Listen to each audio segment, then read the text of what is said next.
All right, guys, today we're starting chapter 3.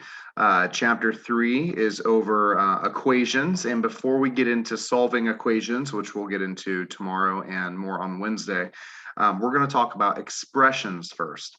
So our first vocab word for this chapter is an algebraic expression, and that is a collection of numbers and variables that are called terms.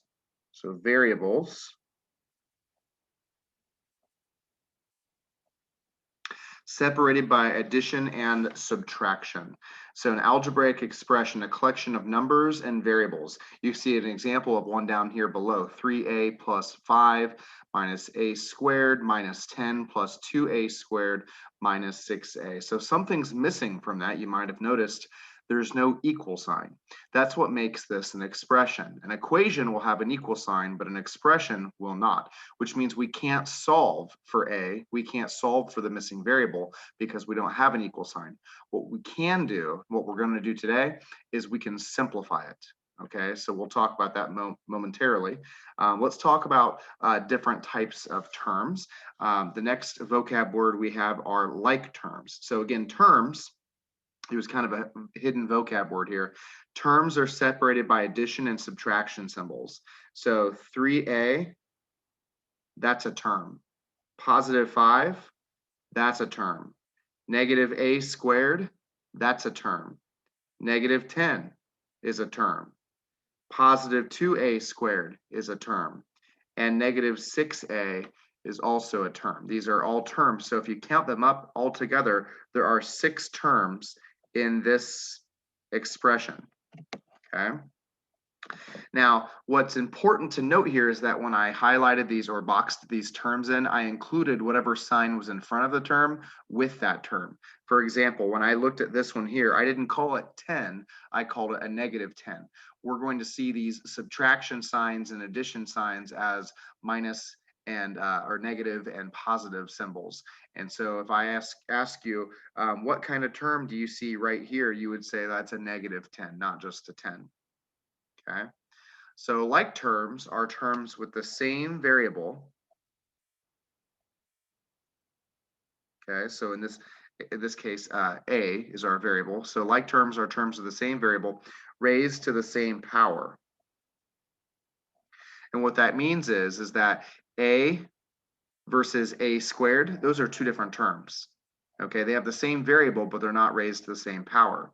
So if I look at that same expression, if I highlight my a squared terms, I have a negative 1a squared right here, and I have a positive 2a squared right there. Okay, those are like terms. They have the same variable raised to the same power. Now, after I get done with my a squareds, I have the a terms, just the regular a terms. I've got a positive 3 term right here, 3a, and I have a negative 6a. It's not a 6a, it's a negative 6a. Remember that that sign in front of the number belongs to that term. And then the terms that don't have variables, those are called constants. Okay, you probably have seen that word before, constant, okay, or constants in this case. Are the terms that don't have variables, and because they don't have variables, that makes them like terms.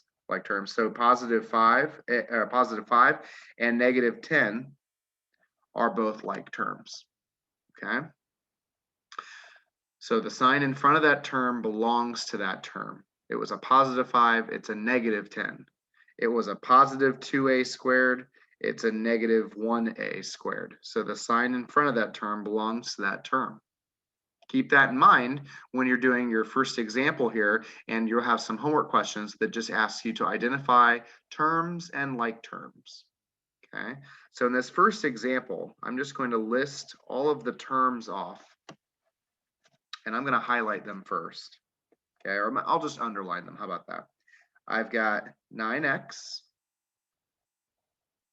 negative 2, yeah, because the sign in front belongs to the 2, so it's a negative 2, positive 7, and negative x. So on your homework tonight, you're just going to have to list what those terms are. That's a pretty simple task, doesn't really require any math there. So 9x, negative 2, 7, and negative x are my terms. Then it wants to highlight the terms in different colors, the like terms. Highlight the like terms in different colors. Okay, so I'll highlight. Why don't we do the x terms first? There's a 9x and there's a negative x. Okay, 9x and negative x. See if I can match the colors here. I think I used this one. 9x and negative x, they're like terms. And use a different color.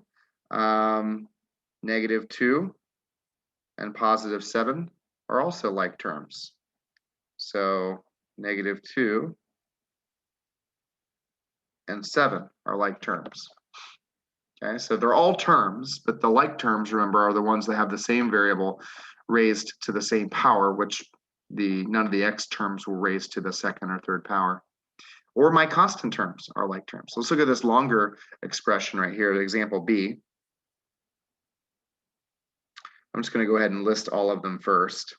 I've got 6, I've got 4b, I've got negative 7a, I've got negative 3, positive 2b, negative 8b, and 2 are all of my terms. Now I'm going to highlight them. Let's start with my a terms. I like going alphabetically. So I've got the negative 7a term right here. And that's it. So negative 7a, I guess, doesn't have another like term. So I'm just not going to list that because it doesn't have a like term. Let's move on to the b's then. For the b's, we have a positive 4b. We've got positive 2b. And then we've got negative 8b. Okay, so I'm going to list those as like terms. 4b. Now, when I write it, I don't have to write the positive symbol because I know it's positive if I don't make it negative. 2b and negative 8b. Those are all like terms. And then my constant terms would be positive 6. Whoops. Okay, I'm not sure why that's doing that. Negative 3 would be a like term, and then positive 2. Again, these are called my constant terms. My constant terms are the ones that don't have a variable. Okay, so I'm going to list those as 6, negative 3, and 2. Those are my like terms. Okay. So part of the homework tonight is just going to be identifying what's a term, what are my terms. You're going to have as many terms as you see numbers there or variables, right? You have the 6 and the 4b, the negative 7a. And then the like terms are going to be the ones that have that same variable. Okay, so the only one that didn't have a like term was actually the negative 7a right here because there were no other a terms in the expression. So why are we going over this? What's the point? Well, what we're going to do in tonight's homework, other than just listing off what the like terms are, is we're going to simplify. Okay, simplifying an expression is something you'll do even when you solve an equation later on this chapter. Okay, so we'll come back to this. There are two ways to simplify. The first way, and they're in order, what you would want to do, step 1, step 2, they're in the correct order. The first thing you'd want to do is to distribute to get rid of any parentheses.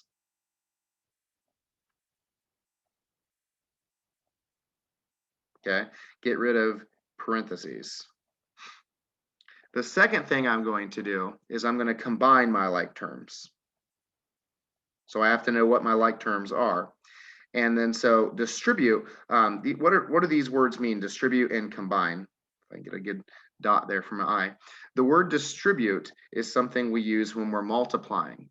You might recognize, something you may have done last year with parentheses. If you have a number out in front of the parentheses, is you distribute it to the numbers inside the parentheses. What that does is it allows the parentheses to go away.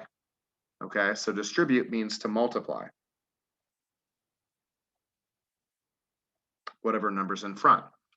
To combine like terms, to combine something means you're adding. Okay, so we're going to be doing some multiplying and some adding. So let's look at this first expression here. So I need to identify, first of all, are there any parentheses? No, there's no parentheses, so I'm not going to have to use the distributing step. Okay, but what I am going to do is I'm going to combine my like terms. There are like terms, okay, and I'll color code them like I did before. Let's start with the variables. I've got a negative 3z and a positive 1z. Now I'm going to combine them. So in my head, I'm thinking, what do I get when I combine negative 3 with positive 1? Well, this goes back to our integer rules all the way from chapter 1. I've got different signs. I'm going to go to war. The negatives win this war by 2. So I'm going to write negative 2, but I'm going to put a z next to it because those are my z terms. Okay, so when I combine negative 3 and I combine it with positive 1z, that's going to give me negative 2. Now, what's important here is that I realize that it is a negative 3. It'd be really easy for someone to not pick up the negative sign, and then when you combine 3z and 1z to write 4z. Well, that's not correct. You have to include the sign that's in front of that term with the term itself. Okay, that's really important. For my constant terms, I have a positive 14 and I have a positive 8. Okay, and positive 14 and positive 8, if I add those together, that's going to give me positive 22. So I'm going to write plus 22. If it was negative, I would write minus 22, but this one's not negative. And that's it. That's all I've done. All I have to do is simplify. I can't solve for z. This is an expression. It's not an equation. But instead of having 4 terms, now it only has 2 terms. It's kind of like when you do laundry and you are putting different items of clothing in the same load, right? Like I wouldn't wash two pairs of socks in one load of laundry. Instead, I would match all those socks with other socks, or for example, if they're white socks, or I've got white t-shirts and white underwear, whatever you're washing together, you might throw it all in the same load. I'm combining it into one term. Whereas the constants would be like a different load where I might want to put my colors. Okay, you can combine them all together. In example B, we again have some like terms we can combine. You'll notice we have 2 x terms, one right here and one right there that we can combine. Okay, so I'm going to highlight those. That's a positive 2.5x and a positive 4.3x. And when I highlight them or box them in, however you want to do it, I'm including that positive sign. So I remember that this is a positive 4.3. Now I'm going to combine them. And so remember, when I'm adding with decimals, I line up those decimal points.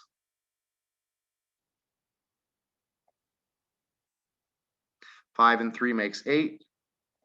2 and 4 makes 6. So this is going to make 6.8x. Okay. I go for my negative 5. There is no other constant term to combine with that negative 5, so I cannot combine it with anything. I just drop it down, and it's going to say negative. It's going to say 6.8x minus 5. So bring that negative 5 down and make it a negative 5 or a minus 5 down below. All right, the next one, I've got a couple y terms that I can combine, and then I've got a couple constant terms that I can combine. So let's go ahead and do that. We'll start with the y terms. Positive 3/4 y, negative 1/2 y. Okay, so I'm going to combine those. You'll notice they have different signs, and what does different signs tell you to do? Yep, go to war and subtract.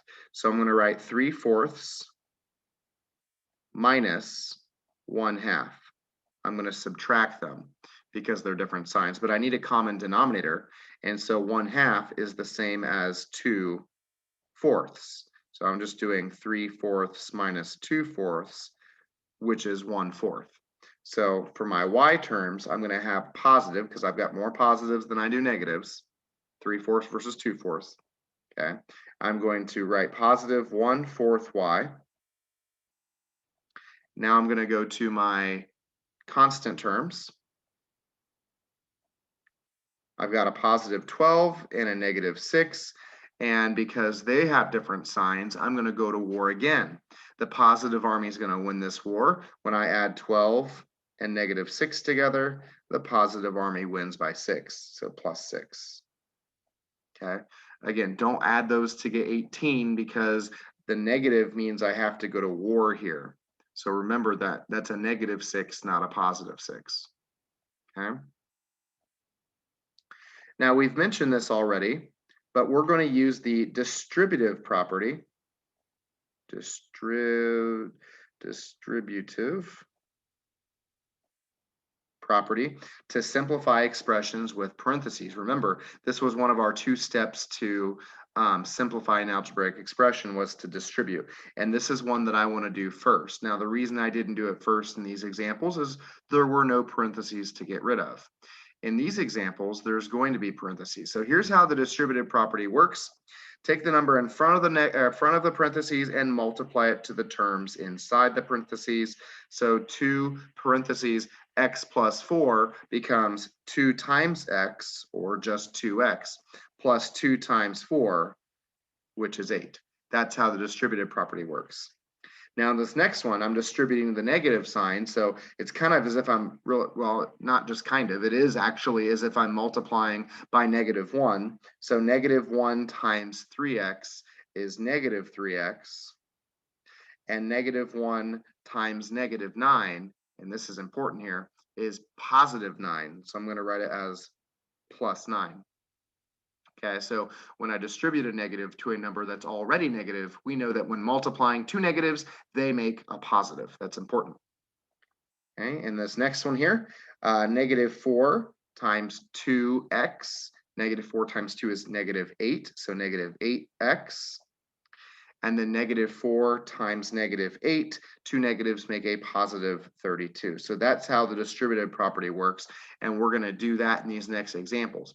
We're going to distribute before we combine our like terms. Okay, distributing step is first for a reason. We're going to distribute before, so we're going to get rid of those parentheses. Because once I distribute, I don't need the parentheses anymore. So let's start with this first example. -2 times g is -2g. You're multiplying, so you can just squeeze those together and put -2g. -2 times +4 is -8, so I'm going to write it down as a -8. Okay, what I see some students do, just so you know, is I see some students will automatically copy the plus sign down and then put -8. And although you could do it that way, that just looks very weird. And so I would encourage you to not copy down whatever symbol you see here until after you've multiplied. Because when I multiply a negative times a +4, a -2 times +4 is going to give me -8. I'd rather just write it down as -8 versus writing plus -8. Now, I am not going to multiply the -2 to the 7. That is something I'm not going to do because the 7g is not in the parentheses. I can only distribute to what's in the parentheses. So that means I'm just going to copy it down. So step 1, distribute the -2 to the terms in parentheses. Step 2 is what we did before. Combine your like terms. I've got a -2g. I've got a +7g. Not that I'm going to write this out every time, but what I'm doing in my head is thinking, wow, I need to go to war here because I've got 2 different signs. I know the positive army is going to win this by 5. So this together will give me 5g. I don't have anything to combine the -8 with. There's only one constant term. So I'm going to drop the -8 straight down, and that's my answer, 5g minus 8. So we went from -2 parentheses g plus 4 parentheses plus 7g. We went from here all the way down to here, and it has been simplified. Okay. Example E, -1/2 is going to get distributed to the 6n. So you could use your fraction rules when it comes to multiplying. I know that a negative times a positive is going to give me a negative, and I know that 1/2 can be written like that, and 6 can be written as 6/1. And what's going to happen is I'm going to cancel, and I'm going to get 3/1, which is the same as 3. Or maybe an easier way of doing it is just thinking when I take half of a number, it's like dividing by 2. So of course, a half of 6 or half times 6 is just going to give me 3. So this is going to be -3n. So I'm just taking half. When I multiply a number by half, it's the same as dividing by 2. So that with that in mind, when I multiply 4 by a half, that's just going to give me half of 4, which is 2. But again, it's a negative times a positive, so it's going to be -2. So -1/2 times 6n is -3n. A -1/2 times a +4 is -2. I'm not going to multiply it to that because it's outside the parentheses, but I will go ahead and drop the +2n down. And then now I'm going to combine my like terms. I have an n term here. I have an n term here. Notice how when I'm highlighting the sign in front of that number as if it's part of the term, because it is. And so that negative 3n and that positive 2n, those have different signs. I'm going to go to war. The negative army wins by 1. And then there's nothing to combine that negative 2 with, so I'm going to drop it down. By the way, although big ideas will accept that answer, it would also accept just this, because if you have a 1 in front of your variable, most often you won't write that 1. You'll just write it as negative n, because it's implied that if there's nothing in front of the variable, that there's only one of them. Okay, so we'll say this is our answer here. All right, example F, 7 minus 4, parentheses, 3/4 x minus 1/4, close parentheses, minus x. Okay, so this one is kind of a challenging problem, not because of the fractions, but because what's in front of the parentheses. Most of you will look at in front of those parentheses and you will see a 4, and that would be wrong. There's not a 4 in front of the parentheses. There's a negative 4. That negative sign, that minus sign, is a negative sign that belongs to the 4. And so that's really important, because when I distribute, it has to be a negative 4 that I'm distributing. And notice how that would make a difference here, because if I cover this up, if I just did 4 times that negative 1/4, a positive times a negative would give me a negative answer. However, when I include the negative, a negative times a negative would give me a positive answer. So it does change my answer if I don't include the minus sign or the negative sign. So 4 times 3/4.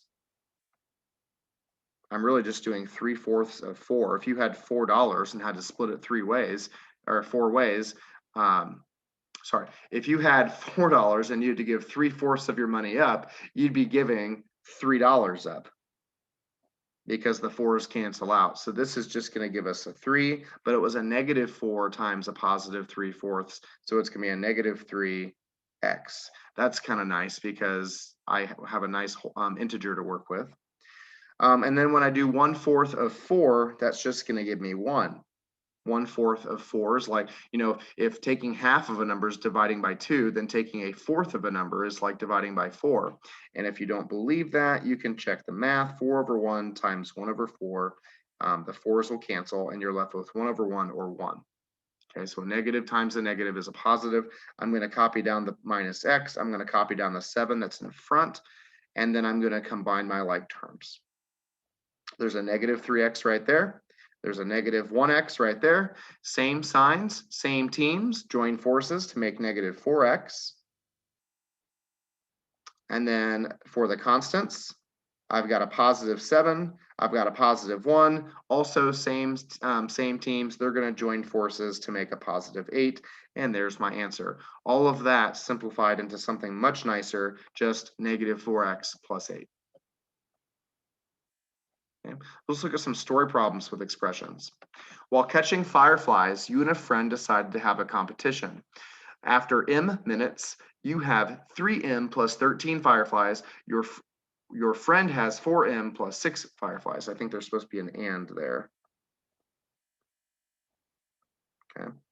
Write and simplify an expression that represents the number of fireflies you and your friend caught together. Well, you caught 3m plus 13 fireflies.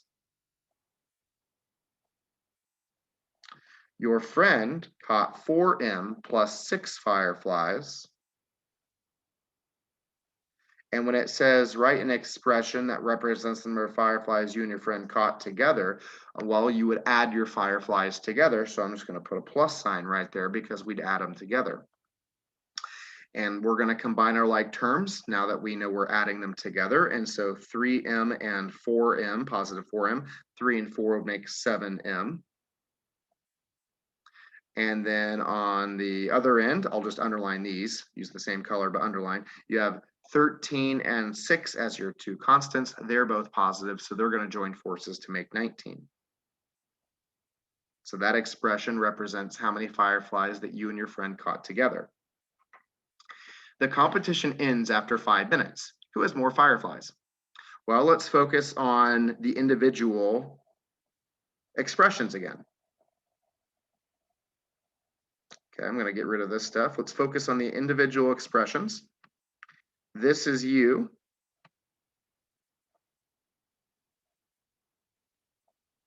And this was your friend.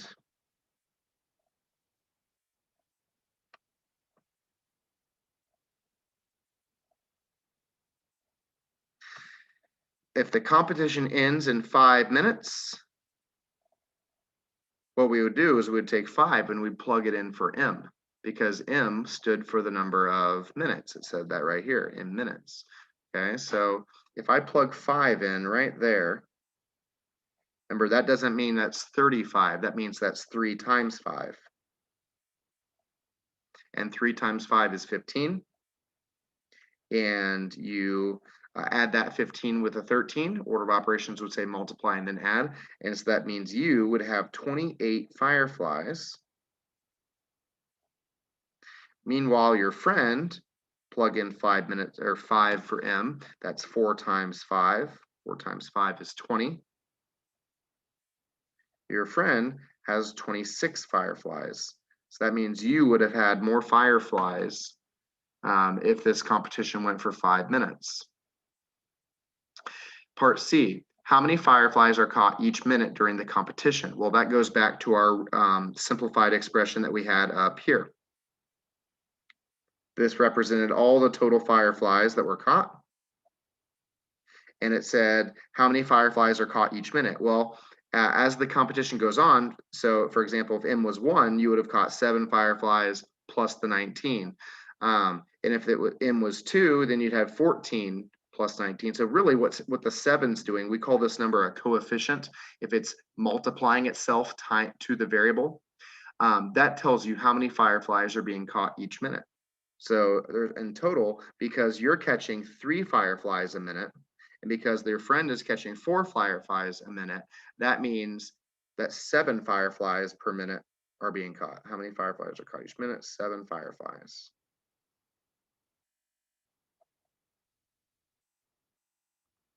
Okay. Now, what's interesting to note here is that because you're catching 3 fireflies a minute and your friend is catching 4 fireflies per minute, that means your friend's actually better at catching fireflies than what you are. At least they are right now.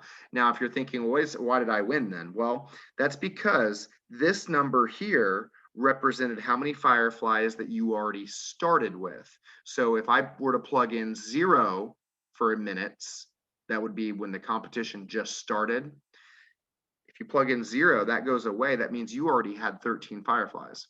Your friend, if I plug in 0 for him, had 6 fireflies. So you had more to start with, which is why in this 5-minute competition, you end up winning.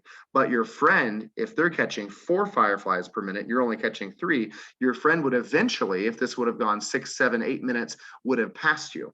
So the fact that we started with a head start meant that that's why we won the competition.